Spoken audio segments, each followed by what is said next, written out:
Сәлеметсіздер ме оқушылар, біздер бүгін қазақ тілі сабағынан 27-ші қоңырауша, яғни оқулықтағы 56, 57, 58 беттермен таныс боламыз. Біздердің тақырыбымыз ш дыбыстары.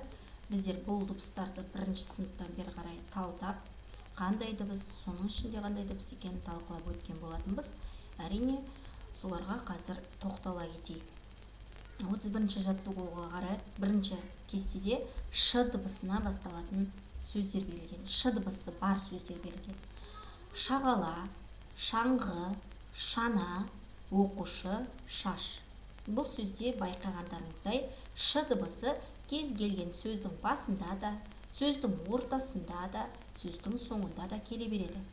Ш дыбысы кез келген қазақша сөздерде қалыпты пайдалана береді. Ал енді келесі ш дыбысына қарайық. Ш дыбысына ұқсас, тек айтылуында сәл өзгешелік бар. Щетка, щи, плащ, борщ. Балалар, ш дыбысы көбіне байқап отырсаңыздар, орыс тілінен енген сөздерде кездеседі. Бізде қазақша сөздерден тек қана ашы, тұщы сөзінде ш дыбысы пайдаланылады. Қалған сөздердің барлығы орыс тілінен енген сөздер. Ш дыбысы да байқап отырсаңыздар, ш сияқты сөздің басында кездеседі, сөздің ортасында кездеседі және сөздің соңында кездеседі.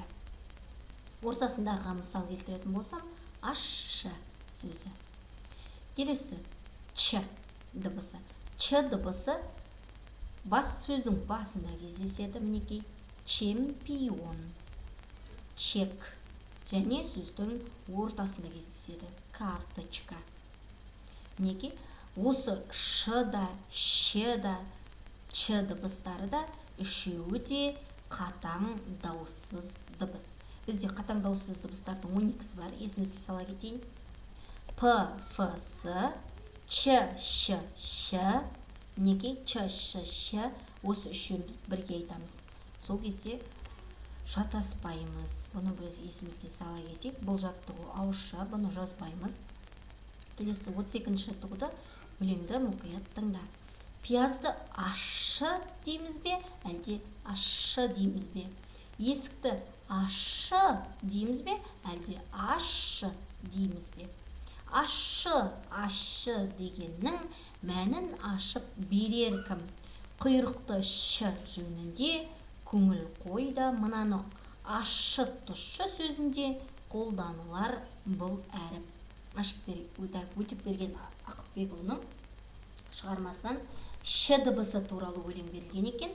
Осы өлеңде біздер ашы, тұщы сөздерінде ш дыбысы пайдаланатындығымыз туралы айтылған екен. Бұл да ауызша оқушылар. Жазбаша жаттығуға мен сіздерге мына жаттығуды ұсынамын. 33-ші жаттығуда бізге чукчалар чукот түбегінде тіршілік етеді. Олардың өз тілінде бұл өңір чау-чу деп аталады. Қазақша бұғылар, бұғылы жер дегенді білдіреді. Шынында да бұл өңірде бұғы өте көп. Бұғыны чукчалар көлік ретінде пайдаланылады. Оқушылар, мен сіздерге осы тапсырманың астына тағы бір видеоға сілтеме саламын. Дәл осы туралы сіздерге ақпарат берілген екен. Соған бір рет қарап жіберейік.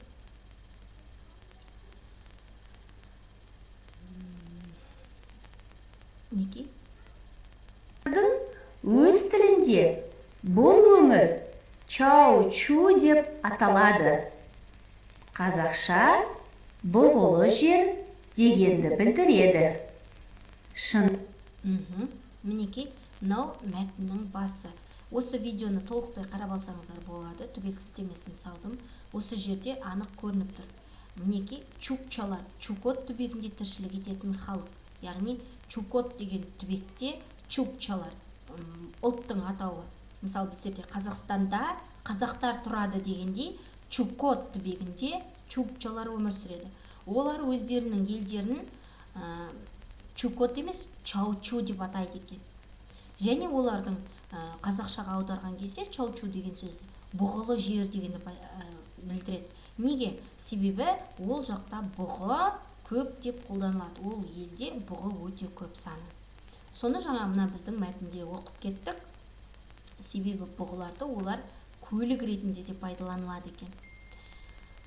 Осы мәтінде мінеки астында тапсырма тұр. Алғашқы екі сөйлемді көшіріп жазамыз. Яғни мына чукчалардан бастап нүктеге дейін бір сөйлем.